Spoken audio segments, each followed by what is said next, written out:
Yes, I just farted. And I just separated myself from the other living things. Again and again and again. That is the title of this video. Again and again and again. I'm going to do it again. So, for the last 24 hours, I've been texting and texting and texting the truth. So, what I've been doing is I would meet a guy and try to be everything I think they want me to be for them. Why? Because I don't want to lose them. I don't want to lose them. But this last one, he walked away from me because of things I could not change. And he did not care about all the heart and soul and prayers that I put into making things work between us. Even though I was ignored back to back to back to back, and it hurt, and I never said nothing. I left my son with my zombie mom and my autistic sister, and she's fucking amazing, my sister. But I know that my son can be a lot of pressure, and she gets overwhelmed too. And so, like, I'm spending 2 hours with this guy that I'm trying to fall in love with for the sake of me having a lifelong partner that I can grow old with, that will love me and my child, because he was showing me signs that he could be that. He was really nice. Nice as in the first day that I met him, he just made sure he had all my stuff in his hands. Now that I'm looking back, that's really not a lot. A gentleman? But I'm saying all this to say that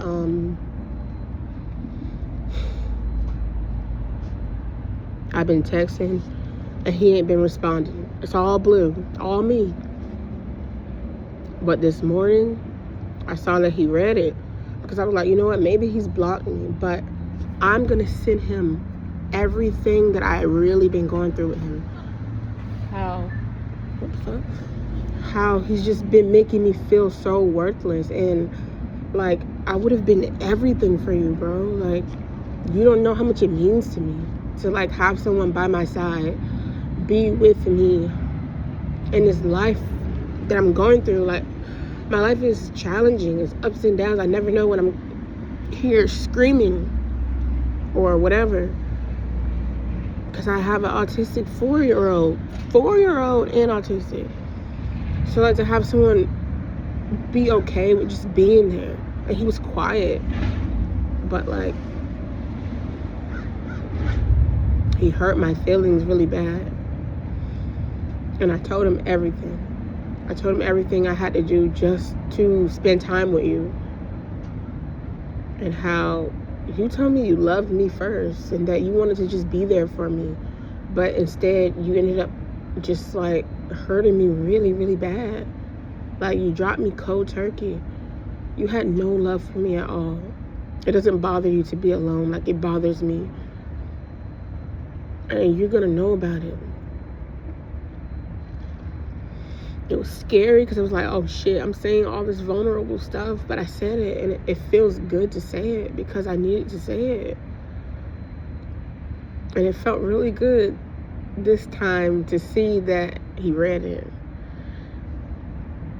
Oh yeah, he's one of those assholes that will let you see that you got your shit read, but he ain't gonna say anything. So, but this time, just the fact that my real feelings were read. Like, I'm not trying to hide, I'm not trying to suppress, I'm not trying to like tell myself I'm overreacting, I'm not trying to suppress drama. Like, bro, I really let you have it. I let you have it. Whew. And it feels great. And I'm gonna do it again. I'm gonna look anybody in their face and tell them exactly how I feel. Especially after time and time after time, I have tried to be convenient for you. I'm always trying to be convenient for everybody. But no one knows how it hurts me. No one knows all the work I'm putting into just to be convenient for you.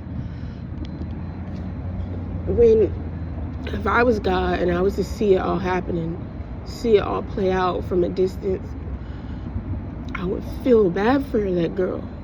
That girl, that's me. Because when she goes home to a messy house. She goes home to just like no support. She has support, but it's her 17-year-old sister who's just trying her best, and she has autism too.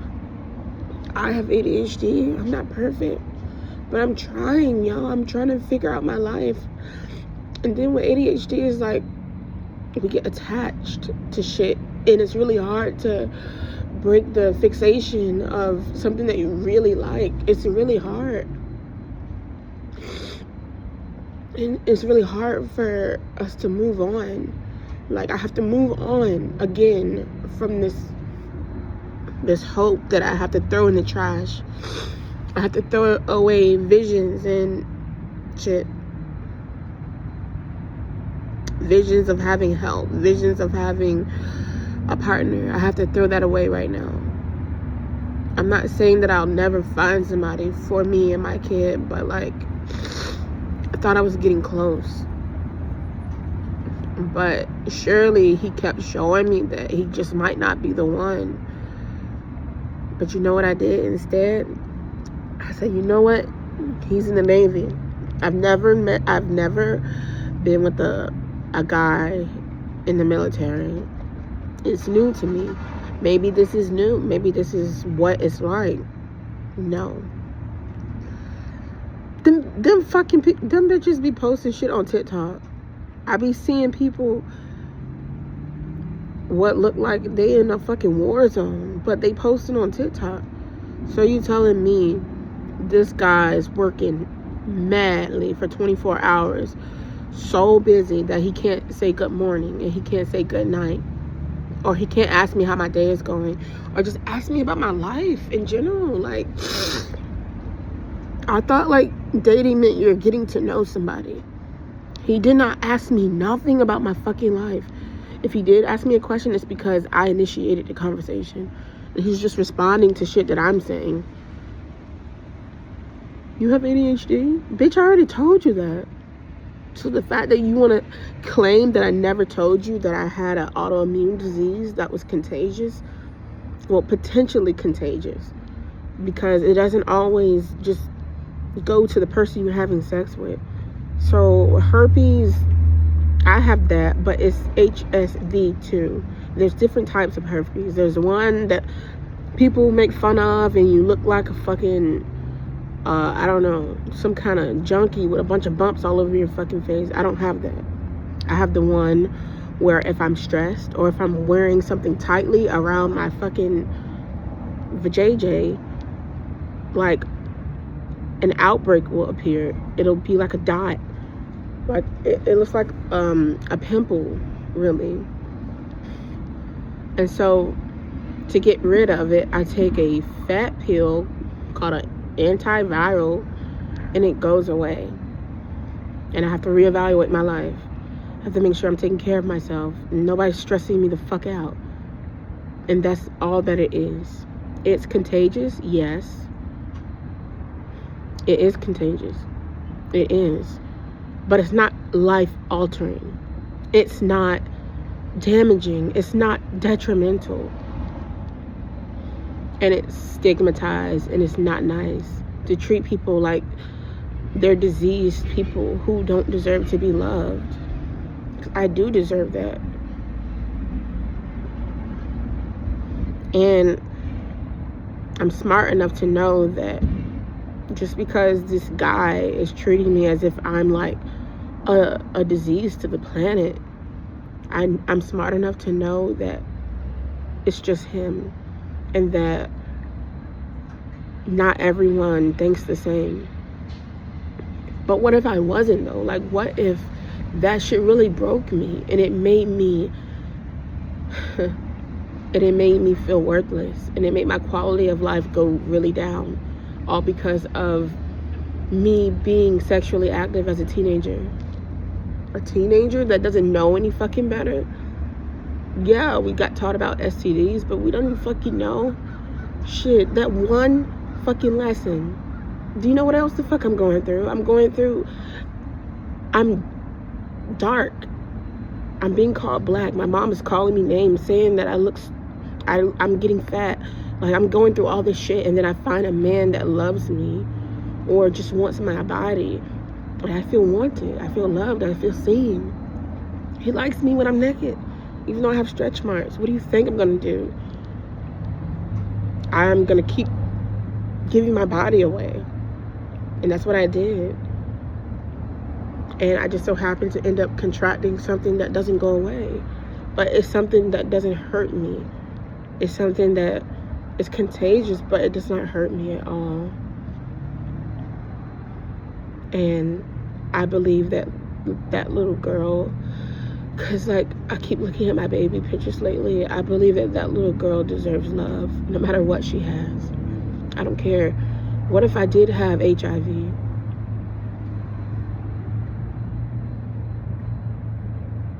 I don't, as far as I know. But like, are you saying like you can make a mistake or something? You're saying that something could happen to you in this life, and it means that you don't deserve love anymore. You don't deserve to be wanted anymore. Well, damn. For someone to actually think that and believe it, I wouldn't even want to live. Why would I want to live on a planet where nobody loves me because of what I have? And so that's why, like, I'm adamant about like speaking up for stuff like that, because like when I was pregnant, I got diagnosed with it. So like I would have these blisters on my coochie and I didn't know what the fuck it was, but I went to multiple doctors and they looked at it and they said, it looks like you're just breaking out. I don't think it's herpes. They didn't test it. But when I got pregnant, so when you get pregnant, they make sure like you don't have nothing. And when they called me back, it was like a blood test, so I was scared. I'm like, oh my God, is she gonna tell me I have HIV or something? But she said, no, you have herpes. And I was like, oh wow, because now I know what the fuck it is, because I was changing my soap, but nothing was working. I just kept getting outbreaks, and I was under a lot of stress. But when they gave me the antiviral, I did not have another outbreak for like 2 fucking years. It was all gone. And so now when I do have outbreaks, it's like just one at a time. But at first, oh my God, it was like, oh, and it would get painful and turn into like a crater. Like it would explode. It would explode with white juices and leave a giant dent in my vajayjay. Oh well, I'm talking about this fucking man on my bike. Just move. I don't care. Shit. But like,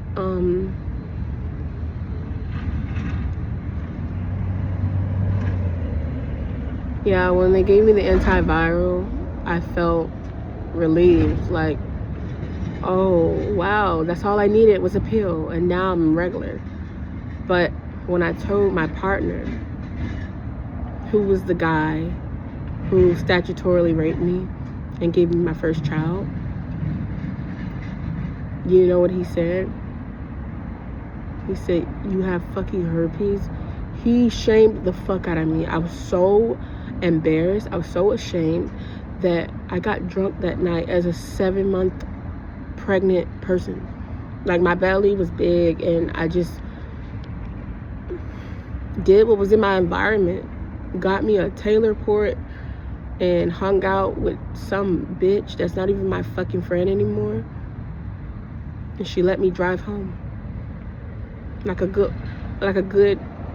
fucking friend would. That's what good friends are over here. They drink their problems away. This is where I'm from. Like, I have no motivation. There's no motivation. The motivation here is, it has to be in here. Because, like, say you find a nice 9-to-5 job that pays $30 an hour. Bitch, you're not going nowhere. You're gonna rent a fucking house, and your kid, you're gonna have a fucking find a man, get married, have children, and your kids are gonna go to West Haven, Norcom, Wilson, Craddock. There's nothing here, bro. There's nothing here. And my life is too big for that. And I'm too brave. I'm too brave to just be here. So I'm getting out. And I'm gonna keep posting videos about how I'm doing. How am I doing? How am I doing? Yo, I'm not editing this video. It means too much to me. And I'm really proud of myself because I do deserve better. I do deserve better. I don't deserve to lick the doo-doo out of some fat butt man in a military suit. Like, why are you even in a... What is it with the Navy and them getting to be fat as fuck? Like, when I was 19, I wanted to join the Marines. And so, like, they said I was not qualified because I wasn't 170 pounds. I was 190, bro. And they said I needed to be 170.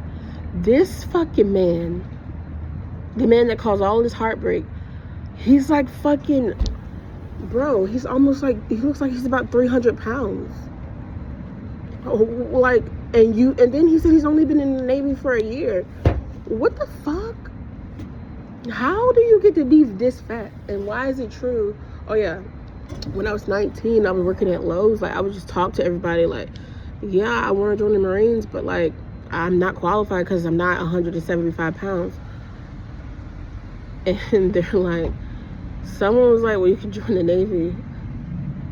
Because I'm looking around, I'm like, who are all these fat ass bitches with big asses, niggas giant as fuck, but they're in military uniforms? And this one dude was like, well, the only fat ones are the people in the Navy. He's not fucking lying. Why do they get to be fat like that? Even my brother, like when I told my brother I was dating a guy in the Navy, he's like, oh, is he fat? How do you know? Bro, I don't know. But Mario's fat as fuck. And he's like womanly fat. Like he has like a fat ass. And it's weird. No body shaming, but like, I was going down on him and he told me, like, but it was the way I was going down on him. So like, he was laying on his back and I was like in between his legs. But the way he was like, touch this ass. Touch this ass. I didn't say that. I didn't say nothing. I just touched the ass. But then he lifted his legs up like as if I was eating his pussy or something. And I'm just looking to my left, looking at his thighs up in the air, and I'm just like, oh wow, this is getting pretty. And then like he's like lifting his legs up, like I wish I could like demonstrate it, but like, bro, just imagine somebody laying on their back and like doing like this, rocking, but like he's rocking to where he wants me to move my mouth from his dick lower. He wants me to go lower with my mouth. And then he said it. He said, go to the ass. And I went to the ass. And let me tell you, I did it 3 times. The first time was on a separate day. It was clean as a whistle. All I tasted was skin. So it didn't bother me at all. It was Valentine's Day. I was like, sure. Yeah, I've done it before. But when I tell you, and this just so happened to be the last time we were together, he told me to do it again. And I did it twice. Each time, the first time, bitter. It was bitter as fuck. And it stank. Oh my God. It was like, I'm abusing myself right now. I'm licking the shit out of this nigga's ass. Like, what the fuck? You didn't take a shower, my nigga? And I'm just like, oh my God. I can taste shit in my mouth. And it's just like, oh shit. And so, and then we're at it again. I went and ran and got Listerine, but we're touching each other again, and he wants me to do it again. I'm just like, oh my God. Well, maybe I licked all the doo-doo out. No, more came out. And so, like, I only did it for a little bit. And so I'm like, because he's furry as fuck. Like, oh my God, his body's full of hair. His back is full of hair. His legs is full of hair. He's gross. But like, so I'm like using his thighs to get the shit off my fucking tongue. It smelled like burritos and just doo-doo. It was pure shit. So I'm using the hair on his thighs to get the shit off.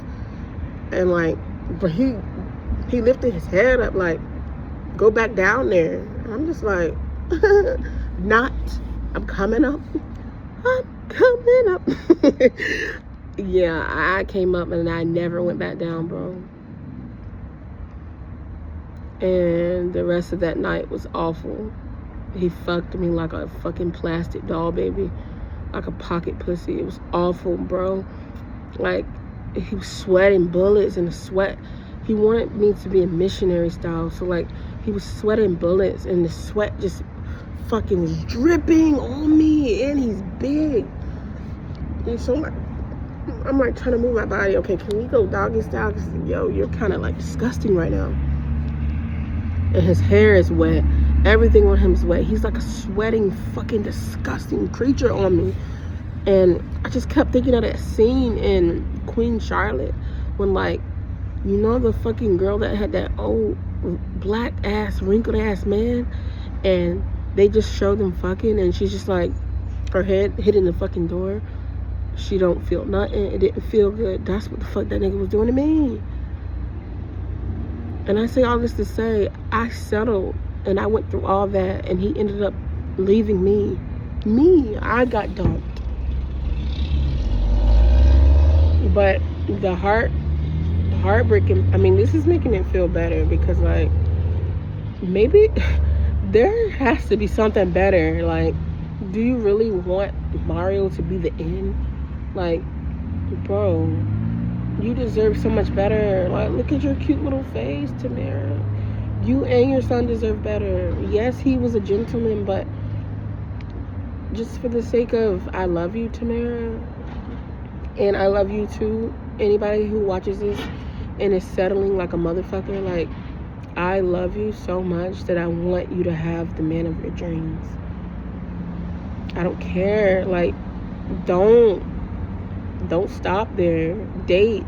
And the second he's like constantly showing you he's no good, like, let him go. But my problem was I kept him for too long, and he started to make me angry, and I showed him a side of me that was unattractive to him. Cause some men like crazy bitches. Oh yeah, I text him like 20 fucking times. And so yeah, we're not together anymore because A, I have herpes, and B, he said that I talk too much and I drink too much. That bitch don't know me. Bitch, I work my ass off. I deserve to drink as much as I fucking want to. But I'm a good one. I drink when the day is over. I take care of my business. I go to my job. I make sure my son is bathed, clean. He saw me. He saw everything I was doing. Even though I was drunk, bitch, you see what I'm doing? Don't fucking play. I'm reading my son a bedtime story. I'm giving him a bath. I'm brushing his teeth. You see me doing all this? Yes, I'm tipsy. I'm fucking... But, like, I'm mature. Like, I make sure I know what I'm doing. I'm making sure that I'm taking care of my son. And then next thing you know it, he's asleep. And so now I get to be as fucked up as I want to. But because when he's asleep, I'm asleep. There ain't no party time. The fuck? When Khalif goes to sleep, I'm not drinking. The fuck? I start drinking around 5:40. And if it's during the week, it ain't till around like 6. And by 8 o'clock, that shit is worn the fuck off. And I'm just like going through my routine. Like, I'm a good fucking mom, and the fact that he judges me, bitch, ain't you Mexican?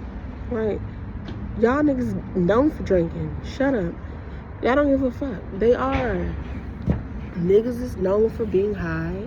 Mexicans are known for mariachi and drinking tequila. So fuck you, the hell?